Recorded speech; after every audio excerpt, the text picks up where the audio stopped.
The crystal champagne flute trembled in my hand as I watched my mother-in-law's perfectly painted lips curl into what others might mistake for a smile.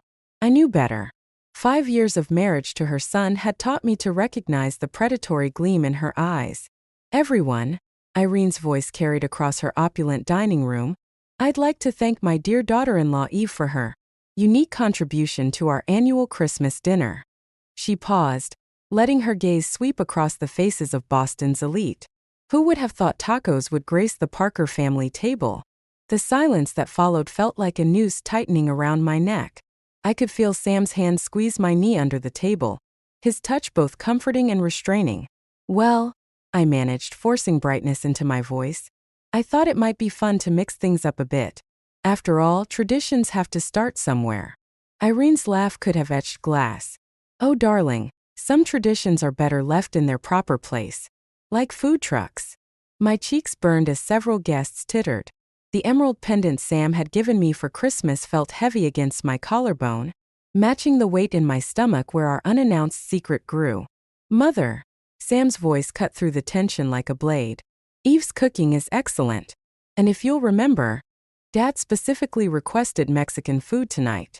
Thomas, sitting at the far end of the table, nodded enthusiastically. Best damn tacos I've had in years. Thomas language, Irene snapped, her composure cracking slightly. She turned to Mrs. Henderson, wife of the city's most prominent judge. You'll have to forgive my husband. He's developed quite pedestrian taste since retirement. I watched 5-year-old Liam, oblivious to the tension, happily stuff another taco into his mouth, salsa dripping onto his Christmas sweater. The sight of my son's joy should have comforted me, but instead it twisted my gut with worry. Would my second child face the same subtle degradation I'd endured? Speaking of taste, Irene continued, swirling her wine, I was just telling Caroline about that charming little marketing firm you work for, Eve. It must be so fulfilling to handle accounts for local businesses. Actually, I set down my glass. We just landed the Richardson Group account. They're national. Sam stood abruptly, his chair scraping against the hardwood floor. That's enough, Mother. Samuel, sit down. You're making a scene. No, you're making a scene. You've been making one all evening. He threw his napkin onto his plate. Eve, Liam, we're leaving. The room fell silent except for Liam's protest about his unfinished taco. I could feel 20 pairs of eyes boring into me as I helped our son out of his chair. Samuel, don't be ridiculous. Irene's voice had taken on a dangerous edge. What will people think? They'll think, Sam said, helping me with my coat, that I'm choosing my wife over your petty games. Merry Christmas, everyone. As we walked toward the door, I heard Irene's voice, softer now, meant for nearby ears but carrying in the silence. Poor Samuel.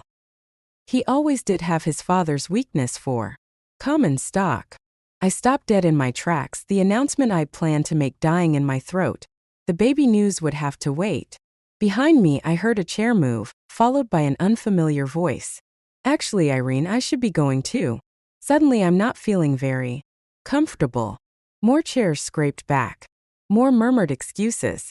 I didn't turn to watch Irene's carefully constructed evening crumble, but I could feel it in the air like static before a storm. In the car, Sam's knuckles were white on the steering wheel. I'm sorry, he said. I should have done that years ago. I placed my hand over his. It's okay. But Sam, there's something I need to tell you. He glanced at me, then back at the road. What is it? In the rearview mirror, I could see Liam had already fallen asleep, salsa still staining his sweater. Maybe we should wait until we get home. Some bombs, after all, are better dropped in private. Our house felt like a sanctuary after the disaster at Irene's. I watched Sam carry Liam, still fast asleep, up to his bedroom. The Christmas tree lights cast dancing shadows on the walls, a mockery of the festive evening we'd planned. I kicked off my heels and collapsed onto our couch, my hand instinctively moving to my stomach. 8 weeks. I'd waited for the perfect moment to share the news, imagining joy and celebration. Instead, I got warfare over tacos. Sam returned, loosening his tie. Want a drink? Never mind, you can't. He stopped short, staring at me. Wait, is that why you haven't been drinking? How long have you known? 2 weeks. I patted the space beside me. I wanted to tell everyone tonight. Stupid, right? He sat down heavily, running his hands through his hair. A baby. We're having another baby. A smile spread across his face, but it faltered. And my mother just. God, Eve, I'm so sorry. Don't. You stood up for me. That's what matters. I should have done it sooner. Years sooner. He reached for my hand. The things she said about your work, your cooking. She had no right. My phone buzzed. Irene's name lit up the screen. Don't answer it, Sam said. I showed him the text. I hope you're satisfied with the scene you caused. Your behavior reflects poorly on this family. Sam grabbed his own phone, thumbs flying across the screen. I'm telling her to back off. Wait. I caught his arm. Let her think she's won. Let her think we're wounded and retreating. It'll make what comes next hit harder. He looked at me strangely. What comes next? I stood up, pacing the room. The fury I'd suppressed all evening fueled each step. 5 years, Sam. 5 years of snide comments about my background, my career, how I'm raising Liam. And now there's another baby coming. Do you think she'll suddenly become grandmother of the year? Eve. No. I'm done playing nice. I'm done pretending her barbs don't draw blood. Did you see Thomas's face tonight? Even he's tired of her games. Sam's phone chimed. Another message from Irene. Samuel, call me immediately. We need to discuss damage control. Damage control? I laughed bitterly. That's rich, coming from someone who just insulted her son's wife in front of half of Boston's elite. What are you thinking? Sam's voice was quiet, careful. I'm thinking it's time your mother learned about consequences. I met his eyes. Did you know she has a friend named Maggie Collins? Used to have, I should say. Grace mentioned her once. Apparently they had some kind of falling out years ago. The kind that gets whispered about at charity functions. Sam frowned. I remember Maggie. She used to be at every event, then suddenly, nothing. Mother said she moved to Chicago. Except she didn't. She lives 20 minutes away. And according to Grace, she knows things about your mother.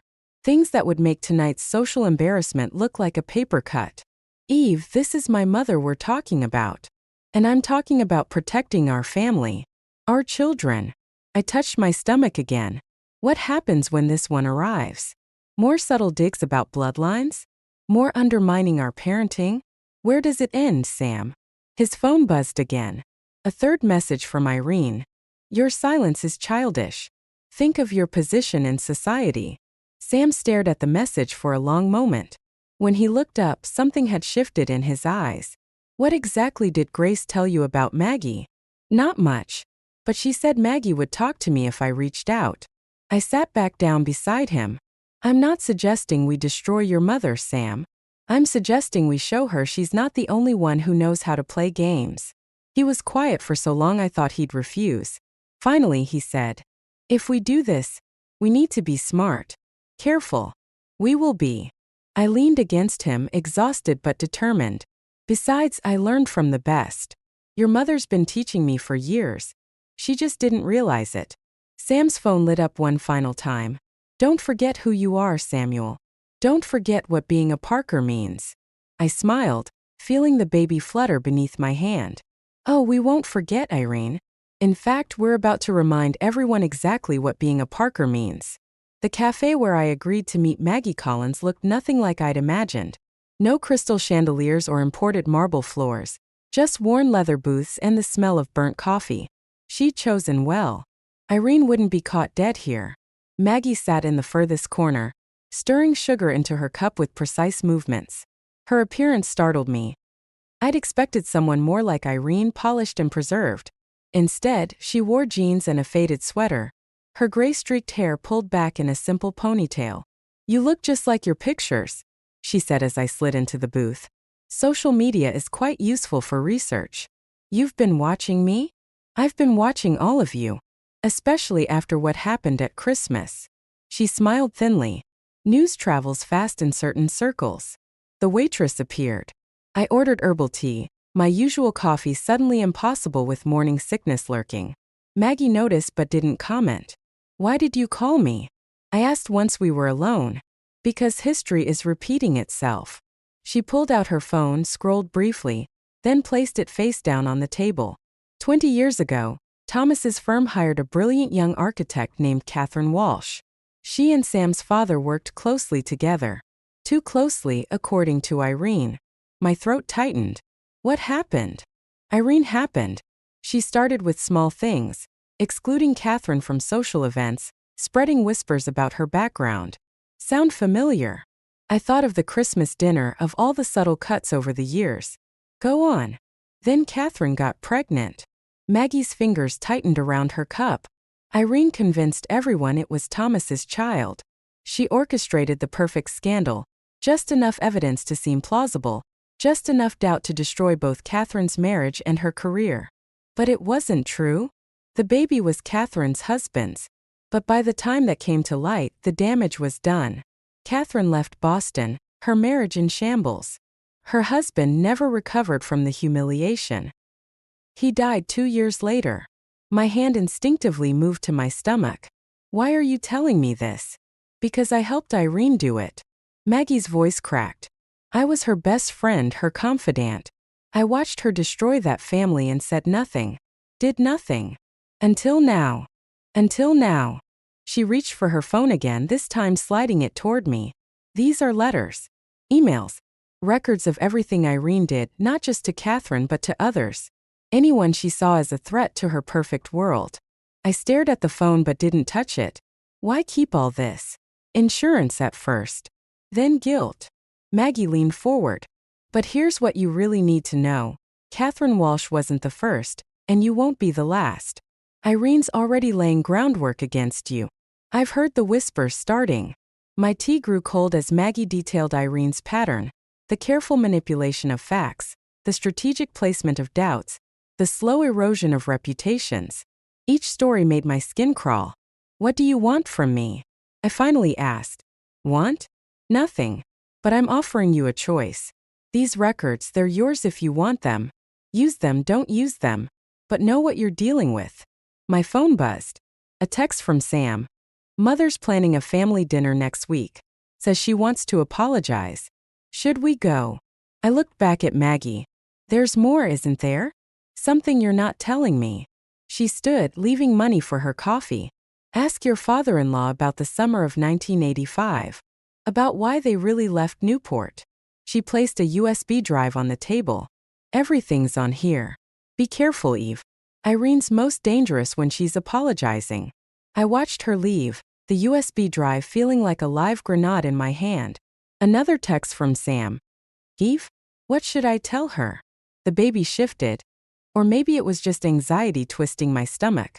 I thought of Catherine Walsh, of ruined lives and calculated destruction. Of the child growing inside me, who would someday face Irene's judgment. I picked up my phone. Tell her yes. Tell her we'd love to hear her apology.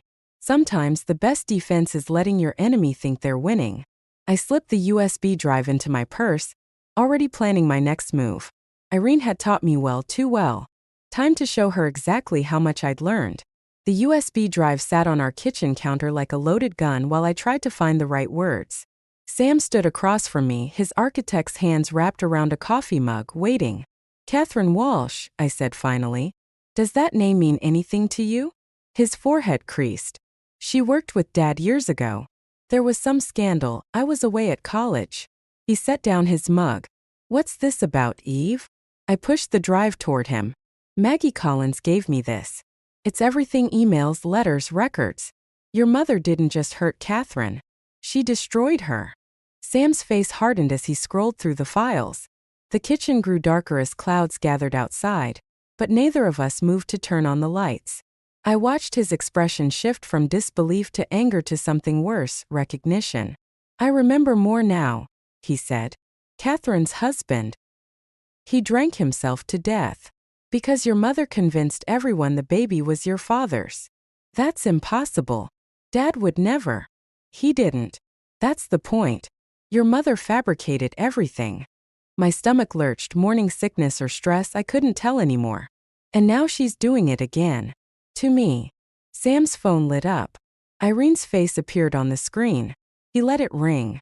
There's more, I said. Maggie mentioned something about Newport, summer of 1985. She said to ask your father. The color drained from Sam's face.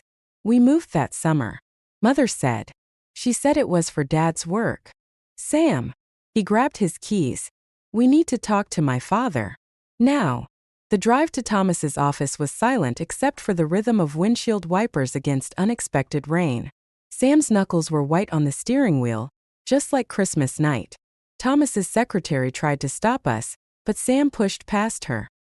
His father looked up from his desk, reading glasses perched on his nose. Samuel? Eve? What's wrong? Newport, Sam said. 1985. Tell us what really happened. Thomas removed his glasses slowly, deliberately. Closed the door. I sat while Sam paced. Thomas looked older suddenly, worn down by memories. Your mother, he began, had a relationship with Judge Henderson. The same Judge Henderson whose wife had been at Christmas dinner. My head spun. She was going to leave, Thomas continued. Take you with her. But Henderson's wife threatened to expose some financial irregularities. Dealings that would have ruined both families. So you ran, I said. Thomas nodded. Started fresh in Boston. Irene got what she wanted: social status control. I got to keep my son. He looked at Sam. I should have told you years ago. Why now? Sam's voice cracked. Why tell us this now? Because I saw her face at Christmas. Thomas turned to me. When you left Eve, I saw that same look she had in Newport. She's planning something. My phone buzzed. A text from Grace. Call me now. Something's happening with the Richardson account. Cold dread settled in my stomach as I dialed. Grace's voice was tight. The Richardson Group is pulling their contract. They're claiming conflict of interest, citing concerns about your personal conduct. The room tilted. Sam caught my arm as I swayed. That's not possible, I whispered. We just signed last week. Their CEO got an anonymous tip. Grace paused. Eve, they mentioned concerns about the paternity of your current pregnancy. The pieces clicked into place. Irene's apologetic dinner invitation. The whispers Maggie mentioned. History repeating itself. Eve. Sam touched my face. What's wrong? I looked at Thomas, who nodded grimly. He recognized Irene's handiwork too. Your mother, I said, just cost me my biggest client. And she's suggesting our baby isn't yours. Sam's phone lit up again. Irene's smiling face on the screen, probably calling to console her son about his wayward wife. Take it, I said, steel entering my voice. Tell her we'll be at dinner next week. Tell her everything's fine. Eve, the difference between your mother and me? I pressed my hand to my stomach, feeling our child move. I learned from history. I don't repeat it. The rain intensified outside Thomas's window, but inside, everything was crystalline clear. Irene had just made her move. Now it was my turn. Grace spread the documents across my dining room table like a fortune teller laying out tarot cards. Each paper represented another piece of my professional life crumbling. The Richardson contract cancellation, whispered concerns from other clients, carefully worded emails questioning my personal situation. She's thorough, Grace said, tapping a particularly damning letter. The rumors are vague enough to seem plausible, specific enough to cause damage. Sam paced behind us, phone pressed to his ear. Dad, we need those Newport records. Yes, I understand they're sealed, but... He caught my eye, shaking his head. The doorbell rang. Thomas Parker stood on our doorstep, clutching a leather briefcase that had seen better days. I found something, he said, brushing past me. Liam's footsteps thundered down the stairs. Grandpa. Hey, sport. Thomas ruffled our son's hair. Why don't you show me that new video game? I watched Liam drag Thomas toward the living room, grateful for the distraction. When I returned to the dining room, Grace was already diving into Thomas's briefcase. These are bank statements, she muttered. From 1985. Wait. She looked up sharply. Is this what I think it is? Sam leaned over her shoulder. Mother's private account. Dad must have kept copies. Smart man, Grace said. And look who was making regular deposits. The name jumped off the page. Henderson. Not the current judge, but his father. The same man Irene had nearly left Thomas for. My phone buzzed. A text from Maggie. Irene's at the country club with Judge Henderson's wife. They're discussing you. Perfect timing, I said, showing them the message. She's laying groundwork for whatever comes next. Eve. Grace's voice was careful. These deposits, they didn't stop in 1985. They continued until 2002. Sam snatched the papers. That's impossible. Mother and Judge Henderson ended things when we left Newport. Did they?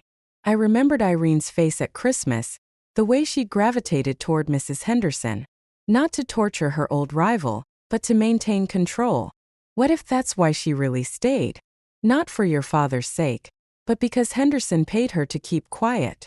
Blackmail, Grace whispered. These amounts. This isn't hush money for an affair. This is blackmail. The room spun slightly. Morning sickness chose that moment to rear up, sending me stumbling toward the bathroom. When I returned, Sam was on the phone again. Maggie? It's Sam Parker. We need to talk. I sank into a chair, pressing my hands against my stomach. Our baby kicked as if sensing the tension. Eve. Grace touched my shoulder. You're pale. I'm fine. I wasn't. Nothing was fine. We need to. Mommy. Liam stood in the doorway, clutching his game controller. Grandpa fell asleep. Sam ended his call abruptly. We rushed to the living room where Thomas sat slumped in his armchair, breathing but unresponsive. The next hours passed in a blur of ambulance lights and hospital corridors. Stress-induced stroke, the doctors said. He'd recover but needed rest. In the hospital waiting room, Sam gripped my hand. Mother's on her way. Of course she is. I stood suddenly certain. This is perfect for her. She'll play the devoted wife. Use this to paint me as the villain who upset her husband with baseless accusations. Eve. No. My voice was steady despite the trembling in my chest. She won't win. Not this time. What are you going to do? I thought of Catherine Walsh, of Thomas lying unconscious, of the baby growing inside me, of Liam, who deserved better than this toxic legacy. I'm going to give her exactly what she wants, I said. The perfect opportunity to destroy me. And when she takes it, because she will, I'm going to make sure everyone sees exactly who Irene Parker really is. Sam's phone lit up with Irene's call. This time I answered it myself. Irene? Yes, he's stable. Actually, I'm glad you called. I think it's time we had a proper talk. Just you and me. I caught my reflection in the hospital window, pale, determined, dangerous. After all, we're family. The restaurant Irene chose was exactly what I expected. Crystal chandeliers, white tablecloths, judgmental waiters. She sat at a corner table, perfectly composed in Chanel, while I fought another wave of morning sickness. Eve, darling. She air-kissed my cheek. You look tired. Thomas's condition must be so stressful. I slid into my seat, positioning my phone carefully on the table. How thoughtful of you to notice. Well, family is everything. She signaled for wine. Speaking of which, I heard about the Richardson account. Such a shame. Is it? I met her eyes. Funny how rumors about my pregnancy's paternity reached them so quickly. The waiter approached.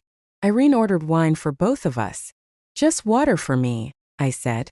The baby, remember? Of course. Her smile didn't reach her eyes. Samuel's baby. Though I understand there might be some question about that. My phone buzzed. Right on schedule. Actually, I said, I wanted to discuss another baby. Catherine Walsh's. The wine glass froze halfway to her lips. I'm not familiar with. Newport, 1985. Judge Henderson. The payments that continued until 2002. I placed Thomas's bank statements on the table. Should I continue? Color drained from her face. Where did you get those? Thomas kept copies. Insurance, I suppose. Like Maggie kept those letters. Maggie. Her mask slipped. That bitter drunk? No one would believe. Mrs. Henderson might. Especially the part about her husband's father. 20 years of payments, Irene. That's not hush money for a simple affair.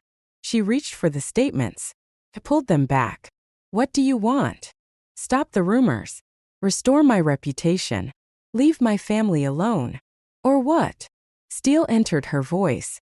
You'll destroy your husband's family? Ruin his father's legacy? What kind of mother does that make you? My phone buzzed again. I checked it, letting her see my smile. What aren't you telling me? She demanded. Grace just texted. The judge's wife agreed to meet. Apparently, she's very interested in those bank statements. Irene's hand shook as she reached for her wine. You're bluffing. Am I? You taught me well, remember? Always have leverage. I stood, fighting another wave of nausea. You have 24 hours to fix this, or everyone learns the truth. Not just about Catherine Walsh, but about what really happened in Newport. I turned to leave, but her voice stopped me. I made one mistake, Eve. I underestimated you. She smiled and my blood ran cold. I won't make it twice. My phone rang.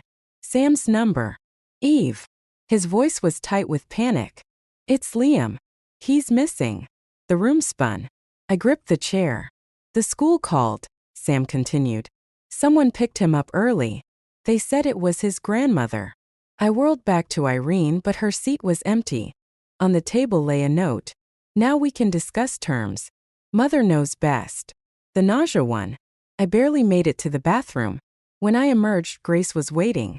Sam called me, she said, steadying me. Police are already looking. We'll find him. My phone chimed with a text from an unknown number. He's safe. For now. Shame about those bank statements. Accidents happen when children play near water. Remember Newport. The pieces clicked together. Thomas's stroke, the timing of it all. This wasn't just about me anymore. Eve. Grace touched my arm. What do you want to do? I thought of Catherine Walsh's husband, dead from Irene's machinations. Of Thomas in his hospital bed.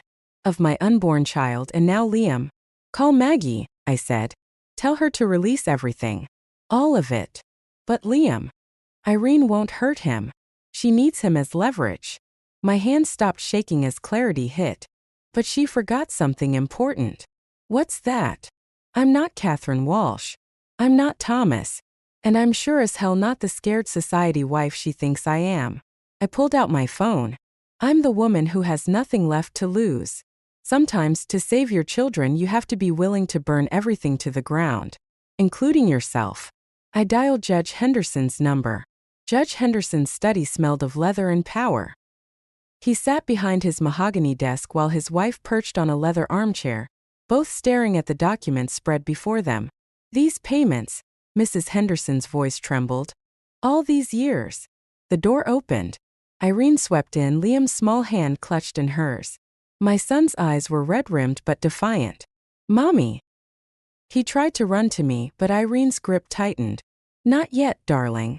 She surveyed the room, faltering only slightly at the sight of the Hendersons. This is a rather unexpected gathering. Let him go, Mother. Sam stepped from the shadows, and I saw Irene flinch at the ice in his voice. Samuel, you don't understand. I'm protecting our family. By kidnapping my son? My voice stayed steady despite the rage burning in my chest.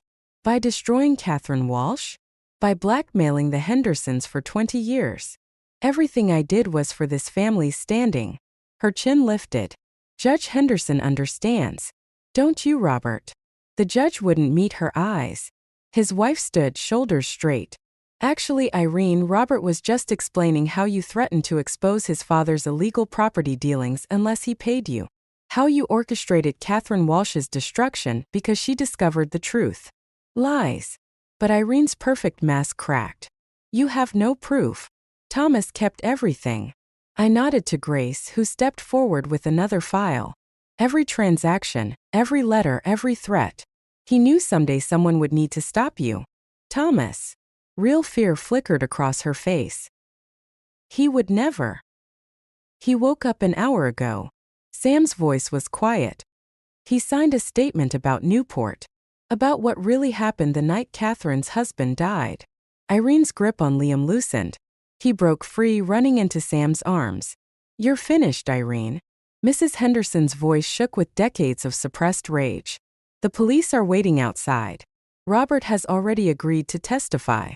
No. Irene's laugh held an edge of hysteria. You wouldn't dare. Think of the scandal, the shame. Like the shame you brought to Catherine Walsh? Maggie stepped into the room. Or to Thomas. To your own son. You. Irene's eyes narrowed. You betrayed me. No, Irene. You betrayed yourself. I moved closer, feeling my unborn child shift. You thought power meant control. But real power? It's knowing when to let go. She reached for her phone. One call and your reputation is already restored. Grace held up her tablet.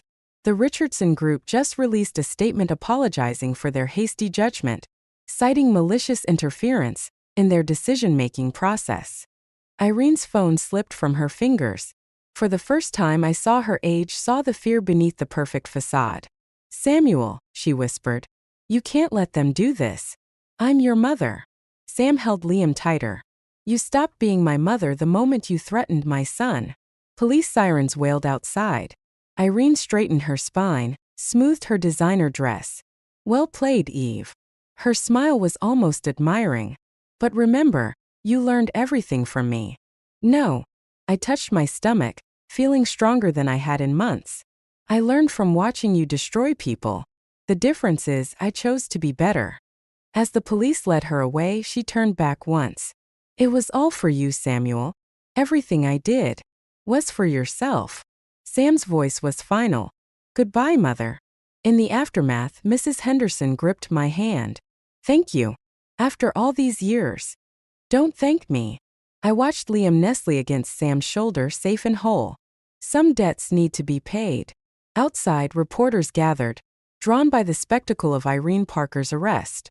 But their cameras caught something else too. A family walking away whole, a woman who chose justice over revenge, and the end of a legacy built on lies. Grace touched my arm. You okay? I looked at Sam, at Liam, at the future growing inside me. You know what? For the first time in years, I really am. Sometimes the greatest victory isn't in destroying your enemy, but in refusing to become them. Spring sunlight filtered through the hospital windows as I watched Thomas hold his granddaughter for the first time. His hands, still slightly weak from the stroke, trembled as he cradled her. She has your spirit, he said, touching her tiny fist. Look how she fights the swaddle. Sam laughed from his perch on the windowsill. Just like her mother. The door opened and Liam burst in, followed by Grace carrying a truly ridiculous balloon arrangement. Is she awake? Liam whispered loudly, climbing onto the bed beside me. Can I hold her? Careful. Sam guided our son's arms into position. Support her head, just like we practiced. I watched my family crowd around the baby, their faces soft with wonder. The newspaper on my bedside table caught my eye. Irene's sentencing had made the front page. 3 years for kidnapping, plus additional charges for blackmail and conspiracy. The society pages were already buzzing about her fall from grace. Mrs. Henderson called, Grace said quietly, settling into the visitor's chair. She wanted to thank you again. Catherine Walsh's family too. How are they? Healing. Like all of us. She squeezed my hand. The Richardson Group wants to meet next week. They're practically begging for you to take them back. Let them wait. I watched Liam plant a gentle kiss on his sister's forehead. Some things are more important than business. The baby started fussing. Thomas handed her back to me, his eyes misty. You know, he said. Irene sent a letter from prison. Wanted to see the baby. The room stilled. Sam straightened, protective instinct flaring. What did you tell her? I asked. Nothing yet. Thomas smiled sadly. It's not my decision to make. I looked down at my daughter, so new and untouched by the darkness we'd fought through. Part of me wanted to shield her completely, to build walls so high no harm could ever reach her. But I remembered another wall, built by another mother, and how it had warped everything it was meant to protect. We'll decide later, I said finally. When she's older. When we can tell her the whole story and let her choose. Sam nodded, understanding in his eyes. No more secrets. No more fear. Speaking of secrets, Grace pulled out her phone. Maggie sent this. Thought you'd want to see it. It was a photo of Irene's old society circle at their weekly lunch. Seated in Irene's usual chair was Mrs. Henderson, her smile genuine for the first time in decades. Beside her sat Maggie, welcomed back after years of exile.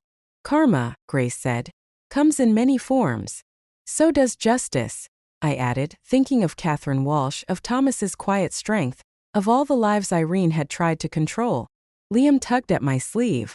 Mommy, what should we name her? I caught Sam's eye, saw him nod slightly. Catherine, I said. Catherine Grace Parker. Thomas's breath caught. Grace pressed her hand to her mouth. The baby opened her eyes then, staring up at me with a gaze that seemed too wise for her few hours of life. In that moment, I understood something about power and revenge that Irene never had.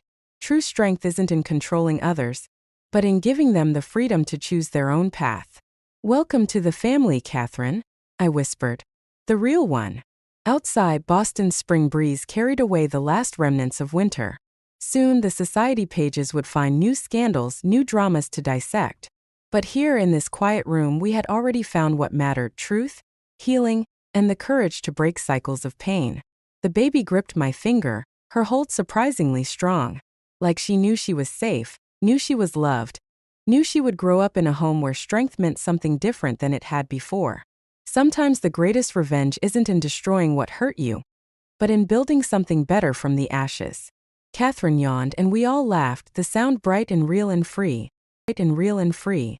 Bright and real and free. Bright and real and free. Bright and real